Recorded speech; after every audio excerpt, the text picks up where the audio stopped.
Hi hello नमस्कार. Dream life poem या YouTube चॅनलमध्ये तुमचं पुन्हा एकदा स्वागत आहे. आजच्या कवितेचं नाव आहे मनात तुझ्या माझ्या असण्याची ती जागा मी शोधत आहे.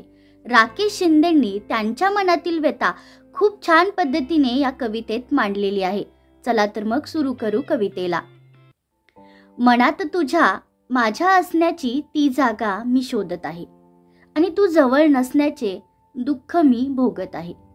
वाटलं होतं मनात तुझ्या माझ्या असण्याची जागा असेल, तुझ्या माझ्यात गुंपलेला तो प्रेमाचा नाजूक धागा असेल, पण असं काहीच नव्हतं माझ्यासाठी तुझ्या मनात.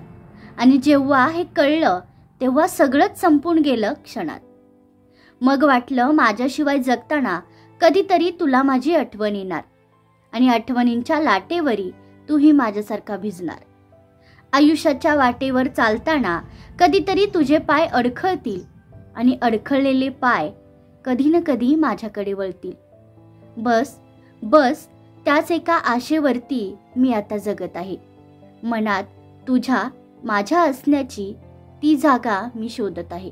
मनात तुझ्या माझ्या असण्याची ती जागा मी शोधत आहे.